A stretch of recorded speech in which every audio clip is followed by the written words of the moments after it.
Ciao a tutti e bentornati su Italian Pod. Io sono Francesca e oggi con me c'è come sempre Luca. Oggi parliamo di una cosa che secondo me è fondamentale per chi vuole parlare italiano bene: la pronuncia. Ciao Francesca, ciao a tutti.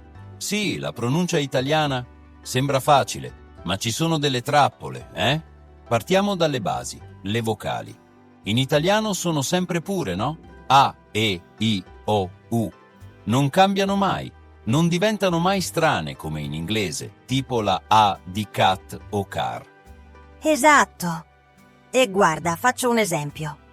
La A di amore, la E di perché, la I di vino, la O di sole, la U di luna. Sono sempre uguali, non si mischiano mai. Questo aiuta tantissimo chi impara, secondo me. Sì, e poi ci sono quei suoni che fanno impazzire tutti, tipo la C e la G. Allora, C davanti a A, O, U è dura, cane, cosa, curioso, ma davanti a E I diventa dolce, cena, cibo. Stessa cosa per la G, gatto, gonna, ma gelato, giraffa. E non dimentichiamo gli e gin. Quanti studenti mi chiedono: ma come si dice famiglia? E io: prova a dire lì, come se avessi la lingua contro il palato. Famiglia.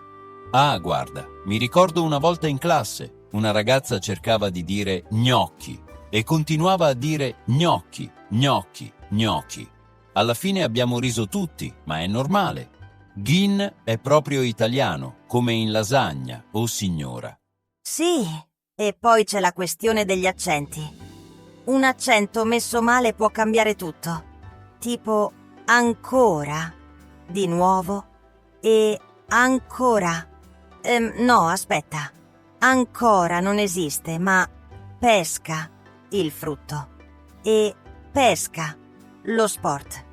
Vedi? Cambia il significato. Sì, e anche papà e papa. Uno è il padre, l'altro è il papa. Quindi attenzione agli accenti, ragazzi. A proposito di accenti, ascoltare in madrelingua è fondamentale.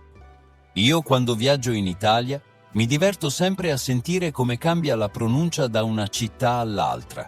Tipo a Roma, la R è molto marcata, a Milano è più morbida, a Napoli, lì è tutta un'altra musica. Sì, e ascoltare aiuta tantissimo. Io consiglio sempre di fare shadowing, cioè ripetere quello che si sente, magari guardando una serie o ascoltando una canzone. Anche solo 5 minuti al giorno fanno la differenza. Sì, e poi c'è il mimicking, cioè imitare proprio il ritmo e l'intonazione. Non è solo questione di suoni, ma anche di musicalità. E se vi capita di ascoltare un napoletano che parla, buona fortuna.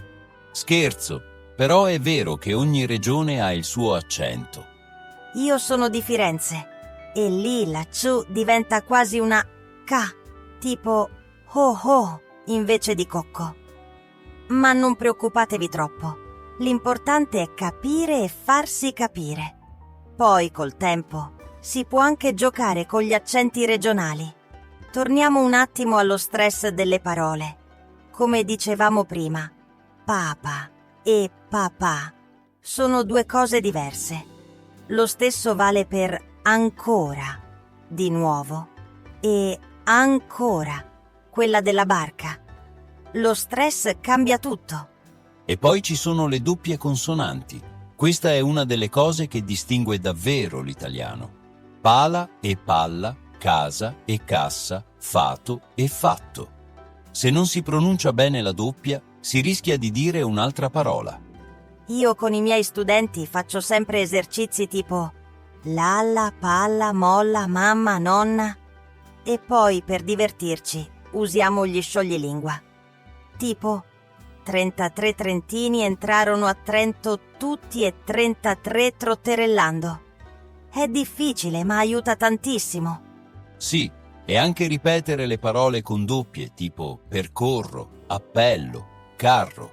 All'inizio sembra strano, ma poi diventa naturale. E ricordate, meglio esagerare che non farle.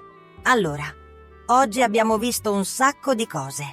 Vocali pure, suoni difficili, accenti, doppie e anche un po' di accenti regionali.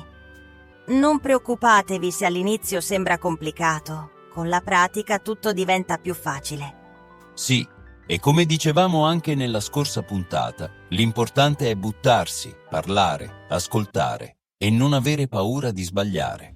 La pronuncia si migliora giorno dopo giorno.